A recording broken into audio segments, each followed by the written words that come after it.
చూస్తున్నాం. శేరిలింగంపల్లి రెవెన్యూ అధికారుల నోటీసులకు సీఎం రేవంత్ రెడ్డి సోదరుడు తిరుపతి రెడ్డి స్పందించారు. 2015లో అమర్ సొసైటీలో నివాసం కొనుగోలు చేశారని, అప్పుడు అది ఎఫ్టీఎల్ పరిధిలో ఉందని తెలియదని చెప్పారు. ఒకవేళ ఎఫ్టీఎల్లో తన బిల్డింగ్ ఉంటే ఎలాంటి చర్యలు తీసుకున్నా అభ్యంతరం లేదని చెప్పారు తిరుపతి రెడ్డి.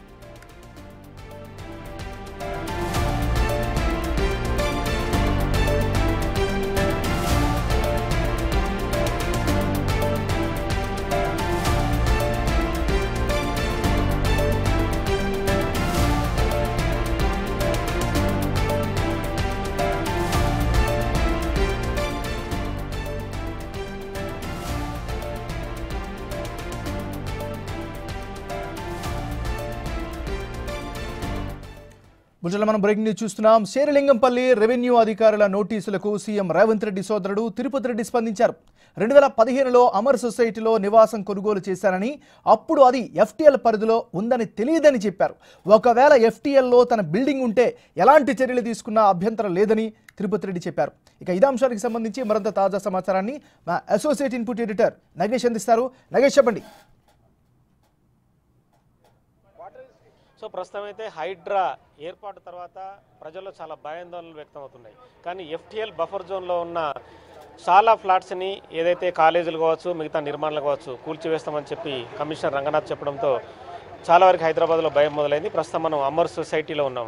శేరిలింగపల్లి మున్సిపాలిటీ పరిధిలో ఉన్న అమర్ సొసైటీ కావూరు హిల్స్ 91, 95లో కూడా లేఅవుట్ నిర్మాణం చేశారు. చాలామందికి ఇండ్లను అలాట్ చేశారు. ప్రస్తుతం ఈ సొసైటీ సభ్యులంతా కూడా ఇవాళ మీడియాలో పెద్ద ఎత్తున వార్తలు రావడంతో వీళ్ళంతా కొంత భయాందోళనకు గురైన పరిస్థితి. సెక్రటరీ గోపాల్ ఉన్నారు, మిగతా వీళ్ళ చుట్టూ ఉన్న ఫ్లాట్స్ ఓనర్స్ అంతా కూడా ఇక్కడ కనిపిస్తున్నారు. అంటే ఏం జరిగింది అంటే ఈ ఫ్లాట్ 91, 95 ముందు లేఅవుట్ అయింది కనుక చట్టం ఏం చెప్తుంది, వీళ్ళ అభిప్రాయాలు ఏంటి? ప్రస్తుతం మనతో గోపాల్ సెక్రటరీ ఉన్నారు. ఏం చెప్పదలుచుకున్నారండి? అంటే ఈ లేఅవుట్ ఎప్పుడైంది? ఇది లేఅవుట్ వచ్చేసి 1995లో అయిందండి. ఇది 1995లో అప్రూవ్డ్ అయింది. హుడా లేఅవుట్ అప్రూవ్డ్ అయింది. ఇది దాదాపుగా 150 ప్లాట్లు ఉన్నాయి. సో దీని బేస్ మీద 1995లో ఇది పర్మిట్ నెంబర్ కూడా ఉంది. ఇది దాని తర్వాత 1995 తర్వాత కొన్ని పర్మిషన్స్, జిహెచ్ఎంసీ పర్మిషన్స్ తీసుకొని అప్పటి నుంచి కన్స్ట్రక్షన్స్ అనేవి స్టార్ట్ అయినాయి. సో అప్పటి నుంచి ఇల్లు కట్టుకుంటున్నారు. ఇప్పుడు చాలా ఇండ్లు చూస్తే కూడా 20-25-30 ఇండ్ల కింద ఇండ్లు ఉన్నాయి అన్ని. సో దీనికి ఎప్పుడైతే మన సొసైటీ ఫామ్ అయిందో, ఎప్పుడైతే హుడా లేఅవుట్ అప్రూవ్డ్ అయిందో అప్పుడు ఒక ట్యాంక్ కూడా నిర్మించడం జరిగింది. అప్పుడు ఎందుకంటే మనం ఒక ట్యాంక్ కూడా అక్కడ నిర్మించడం జరిగింది. అప్పుడే ప్రభుత్వం కాదు, అప్పుడు లేఅవుట్ ఎప్పుడైతే అప్రూవ్ చేయాలంటే ట్యాంక్ కూడా, ఎందుకంటే నివాసుల గురించి ట్యాంక్ ఉండాలి కాబట్టి గైడ్ లైన్ ప్రకారం అది కూడా అవునండి దాని ప్రకారం ఒకటి నిర్మించడం జరిగింది. దాని తర్వాత ఫర్దర్ డెవలప్మెంట్లో అందరూ పర్మిషన్స్ తీసుకొని లీగల్గా రిజిస్ట్రేషన్లు జరిగి లోన్లు తీసుకొని ఒక ట్యాక్స్ కట్టుకుంటూ ఇక్కడ ఇండ్లు నిర్మించుకోవడం జరిగింది. ఇది 1995 నుంచి జరుపుకుంటూ వచ్చింది. ఇప్పుడు సడన్గా 2010లో ఒకరోజు ఏదో సిటీ అంతా మనకు తెలిసింది. ఒకరోజు వర్షం పడింది 2010 ఆగస్టులో. ఒకరోజు వర్షం పడింది. దాని మీద కొన్ని 24 సెంటీమీటర్స్ హై వర్షం పడింది. ఒకరోజు పడిన తర్వాత చాలా కాలనీలు మునిగిపోయాయి. హైదరాబాద్ మనం చూస్తే కూడా అశోక్ నగర్, దాని తర్వాత చిక్కడపల్లి, అక్కడ కూడా చాలా కాలనీలు మునిగిపోవడం జరిగింది. సో దాంతో ఒక్కసారి వాటర్ వచ్చింది అనే బేస్ మీద దాన్ని ఎఫ్టీఎల్ అని చెప్పేసి, మీరు ఇక్కడ వరకు ల్యాండ్ వస్తుంది అని చెప్పేసి ఎఫ్టీఎల్ అని చెప్పేసి వాళ్ళు ఎఫ్టీఎల్ మార్క్ చేశారు. ఇది ఎప్పుడు కూడా ఇది చెరువు, మనం ఇప్పుడు ఎక్కడ నిలబడ్డామో ఇది ఎప్పుడు కూడా ఈ కాలనీ నివాసం ఎప్పుడు కూడా ఈ చెరువు కింద లేదు. ఇది అసలు చెరువు కానే కాదు, ఇది పట్టా ల్యాండ్. ఇది క్లియర్గా ఏంటంటే పాతకప్పటి నుంచి మన దగ్గర గత 70-80 ఏళ్ళ నుంచి మనకు అన్ని పట్టా పాయిదాలన్నీ ఉన్నాయి. ఉన్న తర్వాత వీళ్ళు సడన్గా వచ్చేసి ఇప్పుడు 2010లో వచ్చేసి ఇది ఎఫ్టీఎల్ కిందకి వచ్చి అనడమే అది కరెక్ట్గా. దాని తర్వాత మున్సిపల్ అధికారులు ఇప్పుడు మీకు ఎఫ్ అని చెప్పి మీకు మార్క్ వేసిపోయారు కదా, నోటీసులు కూడా ఇచ్చారా? ఇది ఇచ్చి 20 రోజులు అవుతుంది. అంటే మీరు సంప్రదిస్తే ఏమంటున్నారు అధికారులు?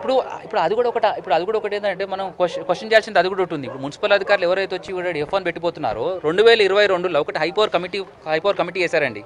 ఏది హైపవర్ ఏం చెప్పింది? High power committee chief city planner, irrigation GHMC, okay, director planning HMDA, SC lakes HMDA వాళ్ళు క్లియర్గా వచ్చేసి ఏంటంటే దీన్ని ఎగ్జామిన్ చేసినారు.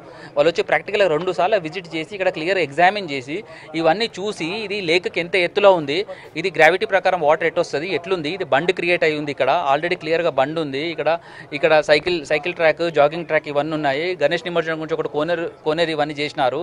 దాంతో పాటుగా ఇవన్నీ చేసుకుంటూ ఇది వెరీ క్లియర్గా ఇది ఎఫ్టీఎల్ పరిమితి, ఇది ఎఫ్టీఎల్ కిందకి రావద్దు, మీరు అనవసరంగా మీరు ఏంటంటే ఇక్కడ రెసిడెంట్స్ని ఎవరైతే లీగల్గా పర్మిషన్స్ తీసుకొని ట్యాక్సులు కట్టుకుంటూ ఎవరైతే ఉన్నారో వాళ్ళను అనవసరంగా మీరు మెయింటైన్ అవ్వని should not do for maintain అవ్వని చేయొద్దు, డిస్టర్బ్ చేయొద్దు అని చెప్పి వారు క్లియర్గా హై పవర్ కమిటీ కూడా మనకి ఇచ్చింది 2022లో. హై పవర్ కమిటీ రిపోర్ట్ని మున్సిపల్ వాళ్ళకి సబ్మిట్ చేశారా మీరు?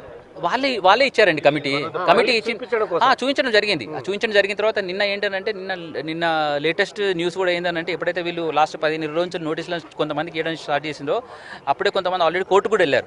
కోర్టు కూడా వెళ్ళినప్పుడు కూడా వెరీ క్లియర్గా ఈ high power committee details, layout copies అన్ని కూడా కోర్టు కూడా ఎవిడెన్స్లు అన్ని చూసి న్యాయపరంగా వాళ్ళు కూడా ఏం చేశారంటే అసలు నోటీసులు తప్పు ఇవి, నోటీసులు ఎట్లు ఇస్తారు, నిన్న వాళ్ళు క్వశ్చన్ చేసిన జస్టిస్ వారు కూడా వాళ్ళు అదే క్వశ్చన్ చేశారు. ఇది మీరు ప్రజల పక్షాన్ని ఉండాలి కానీ ప్రజలు ఎప్పుడు 30 ఏళ్ళ నుంచి ఇల్లు కట్టుకుని ఉన్న వాళ్ళు మీరు వెళ్ళి ప్రజల మీద పడుతున్నారు, ఇది తప్పు అని చెప్పేసి వెరీ క్లియర్గా ఇన్స్ట్రక్షన్ చేయడం జరిగింది. ఇంకోటి వాళ్ళు నిన్న న్యాయస్థానం కూడా మంచి క్వశ్చన్స్ వేసింది. ఏంటంటే వెరీ క్లియర్గా ఆ కేబుల్ బ్రిడ్జ్ కట్టారు, కేబుల్ బ్రిడ్జ్ కడితే లేక్ డిస్టర్బ్ అయితే లేదా, మరి అది ఆ లేక్ పక్కన టూరిజం డిపార్ట్మెంట్ బిల్డింగ్ కట్టారు, మరి లేక్ డిస్టర్బ్ అయితే లేదా, మీరు లేక్లోనేమో కట్టుకుంటున్నారు, మీరు 30 ఏళ్ళ ఇప్పుడేమో కొత్త కన్స్ట్రక్షన్స్ వచ్చినాయి, దానికేమో మీరు అన్నీ ఓకే, బట్ ఇక్కడ ఈ చుట్టుపక్కల ప్రాంతాల్లో మీకు చుట్టుపక్కల ప్రాంతాల్లో 20-30 ఏళ్ళ నుంచి వెళ్ళి రిటైర్డ్ ఉందరు చూడండి, అంత ఓల్డ్ ఏజ్ పీపుల్ అండి. ఇప్పుడు ఓల్డ్ పీపుల్ ఏంటంటే వాళ్ళు సర్వీస్లో ఉన్నప్పుడు కష్టపడి ప్లాట్లు కొనుక్కొని ఇల్లు కట్టుకొని ఏవైతే ఇంకా ఈఎంఐలు కట్టుకుంటూ లోన్లు కోట్లు ఇవన్నీ లోన్లు తిని వచ్చే పరిస్థితులలో తెలుగులో చెప్పండి. తెలుగు మెరుగు సార్ ఇప్పుడు చెప్పండి సార్, 84 ఎకరాలు దుర్గం చెరువు అంటున్నారు, మీరు ఒక ఇంజనీర్గా ఉన్నారు కదా, వాటి అంటే ఈ హిస్టరీ ఏంటి, బ్యాక్గ్రౌండ్ హిస్టరీ? నేను ప్రొఫెసర్ ఆఫ్ సివిల్ ఇంజనీరింగ్గా జేఎన్టీలో 37 ఏళ్ళు పనిచేశాను, జేఎన్టీలో చేశాను. ఈ దుర్గం చెరువు నేను కవరీల్స్ నుంచి ఉన్నాను. అయితే ఈ కవరీల్స్ లేఅవుట్ 1991లో అప్రూవ్ అయింది, హెచ్ఎండిఏ వాళ్ళు అప్రూవ్ చేశారు. చేశాక దాన్ని చూసి పర్చేసి ప్లాట్, దాంట్లో జిహెచ్ఎంసీ నుంచి పర్మిషన్ తీసుకున్నాం ఇల్లు కట్టుకోవడానికి. ఇల్లు కట్టుకున్నాము, తర్వాత ఆక్యుపెన్సీ కోసము సర్టిఫికేట్ ఇచ్చారు, అది తీసుకున్నాము. మున్సిపాలిటీ లైక్ వాటర్ వర్క్స్ వీళ్ళందరూ పర్మిషన్ లెటర్స్ ఇచ్చారు, ఎలక్ట్రిసిటీ బోర్డు వాళ్ళు ఇచ్చారు. ఇది 34 ఏళ్ళ నుంచి ఉంటున్నాం కంఫర్టబుల్గా. ఇప్పుడు సడన్గా ఇన్నేళ్ల నుంచి ఎప్పుడు కూడా మాకు నీళ్లు వచ్చింది లేదు, అక్కడ చెరువు నీళ్లు కానీ ఏది వచ్చింది లేదు. అంటే ఈ ప్రాంతం అంతా FTL బఫర్ జోన్లోకి వస్తుందా అని వాళ్ళు ఇప్పుడు అంటున్నారు. అది బఫర్ జోన్లోకి వచ్చిన ముందు మీరు ఇంజనీర్గా పనిచేశారు కదా, రికార్డులు చూస్తే ఈ రికార్డులు అనేది బఫర్ జోన్ అనేది కానీ ఈవెన్ FTL అనేది కానీ జనరల్